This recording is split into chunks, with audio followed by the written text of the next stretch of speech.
Hello everyone, welcome to voice of story teller channel.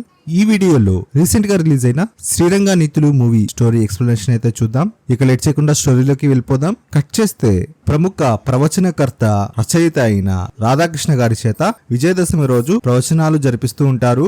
అందులో శ్రీరంగ నీతులు అనే టాపిక్ పైన రాధాకృష్ణ గారు మాట్లాడుతూ ఉంటారు. తన ప్రవచనాల్లో భాగంగా ఈ తరంలో యువత ఏ విధంగా ఉందో చెప్పడం స్టార్ట్ చేస్తారు. ఈ స్టోరీ అంతా 3 క్యారెక్టర్ల మీద తిరుగుతూ ఉంటుంది. ఒక్కొక్కరు క్యారెక్టర్ డిఫరెంట్ గా రియల్ లైఫ్ లో మనం ఎక్కడో ఒక చోట ఈ క్యారెక్టర్స్ ని చూసే ఉంటాము. మొదటి క్యారెక్టర్ చూడగా ఐశ్వర్య అనే ఒక అమ్మాయి వరుణ్ అనే అబ్బాయితో లవ్ లో ఉంటుంది.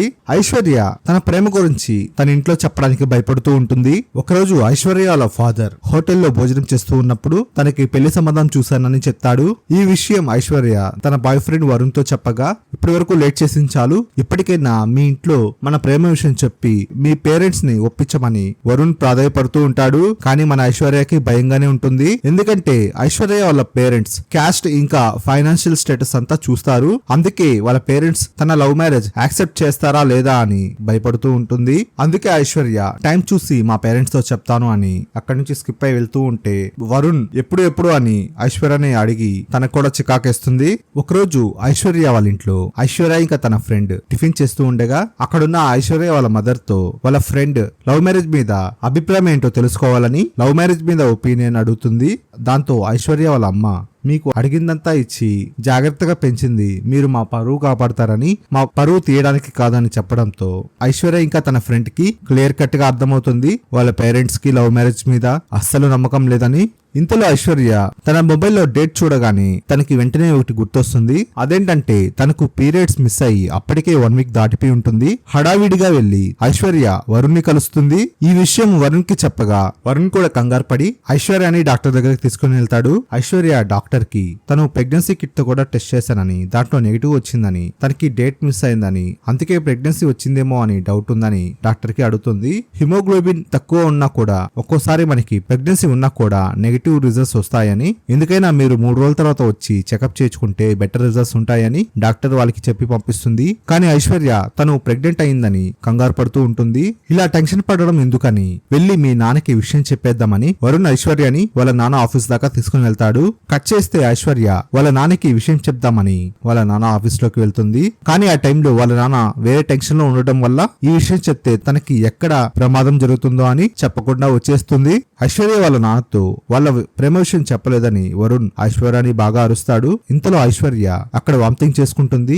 ఈ వామిటింగ్ సింటమ్ తో ప్రెగ్నెంట్ అయ్యానేమో అని ఐశ్వర్య మరింత భయపడుతుంది. ఇద్దరు కారులో వస్తుండగా ఐశ్వర్య ఏడుస్తూ, మా నాన్నకి నేను మన ప్రేమ విషయం చెప్పలేకపోయినని, మా నాన్నకి ఏమైనా అయితే నేను తట్టుకోలేనని వరుణ్ తో చెప్తూ ఏడుస్తూ ఉంటే వరుణ్ కి విసుగొచ్చి, అయితే నువ్వు కూడా పో అని తను జోక్ చేస్తాడు. ఆ విషయాన్ని ఐశ్వర్య సీరియస్ గా తీసుకుని వరుణ్ ని ఏడిపిద్దామని, అలాగే చనిపోతాను అని చెప్పి కార్ని చాలా ఫాస్ట్ గా డ్రైవ్ చేయడం స్టార్ట్ చేస్తుంది. అలా ఒక దగ్గర టర్నింగ్ లో అదుపు తప్పి అక్కడ కొంతమంది పోలీసులు ఉండగా వాళ్ళని చాలా ఫాస్ట్ గా గుద్దుతుంది. దీంతో ఆ పోలీసులకి చిన్న గాయాలవుతాయి. కట్ చేస్తే వరుణ్ ఇంకా ఐశ్వర్య పోలీస్ స్టేషన్ దగ్గర ఉంటారు. మరోపక్క మన స్టోరీలో మరో క్యారెక్టర్ అయిన శివ అంబర్పేట్ లో ఉంటాడు. శివ ఒక టీవీ సర్వీస్ సెంటర్ లో వర్క్ చేస్తూ ఉంటాడు. మన శివకి ఫ్లెక్సీ పిచ్చి చాలా బాగా ఎక్కువగా ఉంటుంది. ఏం చేసినా తన గురించి ఆ అంబర్పేట్ లో ఫ్లెక్సీ వేపించాలని డబ్బులు ఖర్చు పెడుతూ ఉంటాడు. అలా బతుకమ్మ పండుగ రాగానే వాళ్ళ ఏరియాలో తను ఎమ్మెల్యేతో దిగిన ఫోటోని పెద్ద ఫ్లెక్సీ వేపిద్దామని అనుకుంటాడు. అనుకున్న విధంగానే తన ఫ్రెండ్ ఫ్లెక్సీ షాప్ ద్వారా వాళ్ళ ఏరియాలో ఫ్లెక్సీ అయితే వేపిస్తాడు. ఇలా చాలా ఫ్లెక్సీలకి శివ వాళ్ళ ఫ్రెండ్ కి డబ్బులు కూడా ఇవ్వడు. కానీ ఫ్రెండ్షిప్ కొద్దీ వాళ్ళ ఫ్రెండ్ అడ్జస్ట్ అవుతూ ఉంటాడు. కట్ చేస్తే ఒక గ్యాంగ్ వాళ్ళ ఫ్లెక్సీ ఆ గ్రౌండ్ లో పెట్టడానికి అక్కడికి వస్తారు. కానీ అప్పటికే మన శివ తన ఫ్లెక్సీ అక్కడ పెట్టేయడంతో క్లాష్ అవుతుంది. కట్ చేస్తే నెక్స్ట్ డే మార్నింగ్ శివ యొక్క ఫ్లెక్సీ ఆ గ్రౌండ్ లో ఉండదు. ఎవరో అక్కడ నుంచి తీసేస్తుంటారు. మొదలే ఫ్లెక్సీలో పిచ్చున్న మన శివ తన ఫ్లెక్సీ ఎవరు ఇలా అన్యాయంగా తీసేశారు అని చాలా బాధపడిపోతాడు. ఆ ఏరియాలో తన ఫ్లెక్సీ కోసం వెతుకుతూ ఉండగా ఒక చెత్తకుప్ప దగ్గర ఒక పిచ్చోడు తన ఒంటికి ఫ్లెక్సీ కట్టుకొని వెళ్తూ ఉండడం చూస్తారు. చేస్తే వాళ్ళ ఏరియాలో మరో గ్యాంగ్ ఈ పని చేసినట్లు శివాకి తెలుస్తుంది. దాంతో మన శివ వాళ్ళ గ్యాంగ్ ను వేసుకొని వాళ్ళని కొట్టడానికి వెళ్తాడు. అక్కడ పెద్ద గొడవే జరుగుతుంది. కట్ చేస్తే శివ వాళ్ళంతా పోలీస్ స్టేషన్ లో ఉంటారు. ఇదిలా ఉంటే మరోపక్క స్టోరీలో 3వ క్యారెక్టర్ అయిన కార్తిక్ ది మరొక గొడవ. కార్తిక్ బాగా చదువుకొని ఉంటాడు, కానీ దురదృష్టవశాత్తు చెడు అలవాట్లకు మానసైపోతాడు. రోజు బాగా తాగుతూ గంజాయి కూడా తీసుకుంటూ ఉంటాడు. వాళ్ళ ఇంట్లో వాళ్ళ నాన్న కార్తిక్ కి చెప్పి మార్చలేక తనని రీహాబిలిటేషన్ సెంటర్ లో చేర్చాలని ఆలోచిస్తూ ఉంటాడు. కానీ మన కార్తిక్ ఎవరికి చెప్పకుండా వాళ్ళ ఇంట్లోని గంజాయి మొక్కల్ని పెంచుతూ ఉంటాడు. ఒకరోజు కార్తిక్ వాళ్ళ తమ్ముడు చెట్లు దగ్గర అనుకోకుండా సెల్ఫీ తీసుకొని ఇన్స్టాగ్రామ్ లో ఫోటో అయితే అప్లోడ్ చేస్తాడు. ఆ ఫోటో పొరపాటున పోలీసుల కంటపడి పోలీసులు వెతుక్కుంటూ కార్తిక్ వాళ్ళ ఇంటికి వస్తారు. పోలీసులు రావడంతో కార్తిక్ ఆ 2 చెట్లను బ్యాగ్ లో పెట్టుకొని ఇంటి వెనుక వైపు నుంచి పారిపోతాడు. కార్తిక్ వెళ్లడం పోలీసులు చూసి కార్తిక్ ని తరుముకుంటూ వెళ్తారు. కానీ కార్తిక్ ఎలాగోలా తప్పించుకొని వాళ్ళ ఫ్రెండ్ హాస్టల్ కి అయితే వెళ్ళిపోతాడు. నెక్స్ట్ డే కార్తిక్ వాళ్ళ నాన్న కార్తిక్ వాళ్ళ ఫ్రెండ్ హాస్టల్ కి వెళ్లి కార్తిక్ ని తీసుకొని ఇంటికి వస్తూ ఉండగా మధ్యలో కార్తిక్ టాయిలెట్ కని దిగి అక్కడ గాంజా కొడుతూ ఉంటాడు. కార్తిక్ వాళ్ళ నాన్న అది చూసుకోకుండా తన కోసం వెయిట్ చేస్తూ ఉండగా ఇంతలో పోలీసులకి అక్కడికి వస్తారు. కానీ పోలీసులకి కార్తిక్ గాంజా కొడుతున్నాడని తెలియదు. కార్తిక్ ఉన్న చోట కొంతమంది వ్యభిచారం చేసే వాళ్ళు ఇంకా లారీ వాళ్ళు అక్కడి నుంచి వస్తూ ఉండటంతో పోలీసులు వాళ్ళని చూసి వాళ్ళతో పాటు కార్తిక్ ఇంకా కార్తిక్ వాళ్ళ నాన్న కూడా ఆ పని కోసమే అక్కడికి వెళ్లారని పోలీస్ స్టేషన్ కి అయితే తీసుకుని వెళ్తారు. కానీ పోలీసులకి తెలియని విషయం ఏమిటంటే కార్తిక్ బ్యాగ్ లో 2 గంజాయి మొక్కలు అయితే ఉంటాయి. కాసేపు తర్వాత కార్తిక్ ని ఇంకా వాళ్ళ నాన్నని స్టేషన్ నుంచి వెళ్ళిపోమని పోలీసులు అయితే పర్మిషన్ ఇస్తారు. కానీ కార్తిక్ తన బ్యాగ్ అక్కడ మర్చిపోవడంతో పోలీసులకి ఆ బ్యాగ్ లో గంజా మొక్కలు ఉండడం తెలిసిపోయి కార్తిక్ ని ఇంకా వాళ్ళ నాన్నని తరుముకుంటూ వస్తారు. ఎలాగోలా పోలీసుల నుంచి ఇద్దరు తప్పించుకొని ఒక లాడ్జ్ లో అయితే ఉంటారు. కానీ కార్తిక్ లో ఏమాత్రం మార్పు అయితే రాదు. గ్యాప్ దొరికినప్పుడల్లా విచ్చలవిడిగా గాంజా కొడుతూ ఉంటాడు. వాళ్ళ నాన్న కార్తిక్ ని చూసి ఏమి చేయలేక బాధపడుతూ ఉంటాడు. కానీ చివరికి పోలీసులకి కార్తిక్ వాళ్ళ నాన్న అయితే దొరికిపోతాడు. కానీ కార్తిక్ మళ్ళీ తప్పించుకుంటాడు. పోలీసులు కూడా మీరేం చేయగలరు, మీ అబ్బాయి అలా గాంజాకి బానిసైపోతే అని, మీరు ఇక్కడి నుంచి వెళ్ళిపోవచ్చు అని అడిగిన కార్తిక్ నా కోసం ఇక్కడికి వస్తాడని వాడిని ఎలాగైనా మార్చాలని వాళ్ళ నాన్న పోలీస్ స్టేషన్ లోనే వెయిట్ చేస్తూ ఉంటాడు. ఈ విధంగా మన స్టోరీలోని 3 క్యారెక్టర్లు పోలీస్ స్టేషన్ కి అయితే వస్తారు. కానీ ఆ పోలీస్ స్టేషన్ లో హెడ్ కానిస్టేబుల్ రాయుడు అయితే ఉంటాడు. రాయుడు కొంచెం ముందు వెనుక ఆలోచించే వ్యక్తి. ఈ రోజుల్లోని యువత తొందరపడి తప్పులు చేస్తూ ఉంటారని వాళ్ళకి మందలించి వాళ్ళ మీద ఎలాంటి యాక్షన్ తీసుకోకుండా రాయుడు వాళ్ళని వదిలేస్తూ ఉంటాడు. అదే విధంగా ఈ ముగ్గురిని కూడా మందలించి మరోసారి ఇలాంటి పొరపాటు చేయొద్దని చెప్పి స్టేషన్ నుంచి అయితే పంపించేస్తాడు. కట్ చేస్తే ఐశ్వర్య ఇంకా వరుణ్ వాళ్ళ ప్రేమ విషయం ఐశ్వర్య యొక్క ఉడ్బీకి చెప్పి ఎలాగైనా ఈ పెళ్లి క్యాన్సిల్ చేపించాలని ప్లాన్ చేస్తారు. అనుకున్న విధంగా ఇద్దరు వెళ్లి ఐశ్వర్యకి కాబోయే భర్తతో వాళ్ళ ప్రేమ విషయం అయితే చెప్తాడు. కానీ ఐశ్వర్య ఉడ్బీ ఈ విషయం చాలా లైట్ తీసుకొని ఈ రోజుల్లో ఇవన్నీ కామన్ అని, నేను చాలా ప్రాక్టికల్ గా ఆలోచిస్తానని, నేనైతే ఈ సంబంధంకి నో చెప్పలేనని చెప్పి అక్కడి నుంచి వెళ్ళిపోతారు. ఐశ్వర్య ఇంకా వరుణ్ షాక్ అయ్యి ఏం చేయాలో తెలియక అక్కడే కూర్చొని ఉంటారు. నెక్స్ట్ ఏం చేయాలా అని ఆలోచిస్తుండగా ఇక చివరి ఆప్షన్ గా వాళ్ళిద్దరూ ఆర్య సమాజ్ లో పెళ్లి చేసుకోవాలని అనుకుంటారు. ఇక కాసేపట్లో పెళ్లి అనంగా ఐశ్వర్య చాలా టెన్షన్ పడుతూ కన్ఫ్యూజన్ లో ఉంటుంది. ఇదంతా చూసి విసిగిపోయిన వరుణ్ ఈ పెళ్లి వద్దని, నువ్వు మీ ఇంట్లో ఒప్పించాకే ఏదైనా చేద్దామని, అప్పటి వరకు కనిపించవద్దని వరుణ్ అక్కడి నుంచి వెళ్ళిపోతాడు. ఇంటికి వెళ్ళాక ఐశ్వర్య వరుణ్ని తప్పు పడుతూ ఆలోచిస్తూ ఉంటుంది. కానీ తన ఫ్రెండ్ నీది కూడా తప్పు ఉంది అని ఐశ్వర్యకి చెప్తుంది. దాంతో ఐశ్వర్య దీర్ఘాలోచనలో పడిపోతుంది. కట్ చేస్తే మన ఫ్లెక్సీ పిచ్చి శివ ఎలాగైనా సరే పండగ లోపలికి తిరిగి ఫ్లెక్సీ అక్కడ కొత్తది పెట్టాలి అని వాళ్ళ అమ్మని 20,000 డబ్బులు అడుగుతాడు.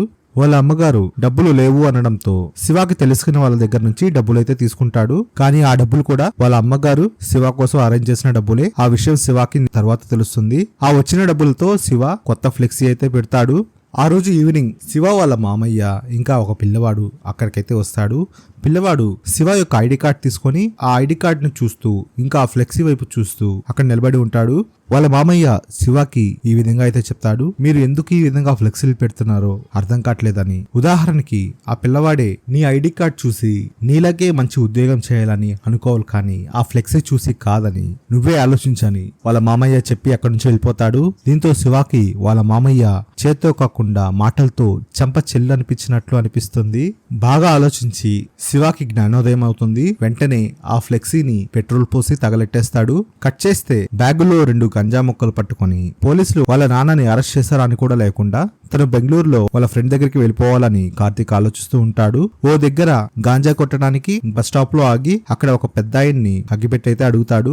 ఆ పెద్దాయన మన కార్తీక్ ని చూసి విషయమంతా తెలుసుకుంటాడు. ఆ పెద్దాయనికి కార్తీక్ ఏ విధంగా చెడిపోయాడో ఆ పెద్దాయనికి అర్థమయ్యి మన కార్తీక్ కి ఈ విధంగా అయితే చెప్తాడు, ఇక్కడ నాతో పాటు వీళ్ళందరూ ఎవరు లేని అనాథల్లా పడుకో ఉన్నారని, మాకు నీ వయసులో చెప్పేవాళ్ళు లేరని, మేము తప్పుదోవ పడుతుంటే మమ్మల్ని ఆపడానికి ఎవరూ లేరని, కానీ నీకు మీ నాన్న ఉన్నాడని, ఆయన మాలా నువ్వు తయారవ్వకూడదని కాపాడటానికి ట్రై చేస్తున్నాడని మన కార్తిక్ అయితే కళ్ళు తెరిపిస్తాడు. ఆ పెద్ద ఆయన చెప్పిన మాటలు కార్తిక్ కి బాగా గుచ్చుకుంటాయి. బాగా ఆలోచించి వాళ్ళ నాన్న యొక్క విలువ తెలుసుకొని పోలీస్ స్టేషన్ కి వెళ్లి గంజా మొక్కల్ని పోలీసులకి హ్యాండ్ అవుట్ చేసి లొంగిపోతాడు. కట్ చేస్తే మన ఐశ్వర్య వరుణ్ ని పెళ్లి చేసుకోవడానికి ఇంట్లో చెప్పాలా వద్దా, ఇంకా తను ప్రెగ్నెంట్ అయ్యానని బాధపడుతూ ఉంటుంది. కానీ తను ప్రెగ్నెంట్ అవ్వలేదని వెంటనే తెలుస్తుంది. దీంతో తను వరుణ్ పట్ల ఎంత స్వార్థంగా ప్రవర్తించిందో తనకి అర్థమవుతుంది. వెంటనే ఐశ్వర్య వాళ్ళ నాన్న వద్దకు వెళ్లి తన ప్రేమ సంగతి చెప్తుంది. ముఖ్యంగా ఈ స్టోరీ ద్వారా మనకి చెప్పాలనుకునేది ఏంటంటే,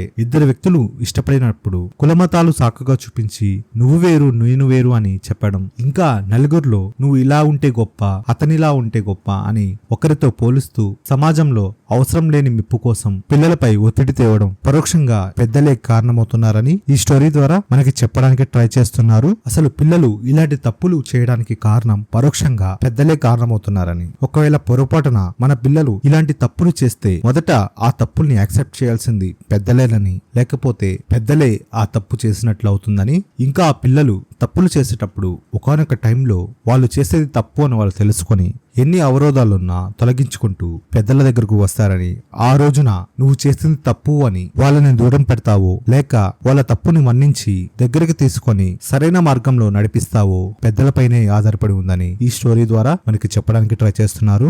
ఇంతటితో ఈ మూవీ అయితే అయిపోతుంది. నా స్టోరీ ఎక్స్ప్లెనేషన్ మీకు నచ్చినట్లయితే ప్లీజ్ ఈ వీడియోకి లైక్ చేయండి. మీరు ఈ ఛానల్ ఫస్ట్ టైం చూస్తున్నట్లయితే ప్లీజ్ ఛానల్ కి సబ్స్క్రైబ్ చేసుకోండి. Thanks for watching this video.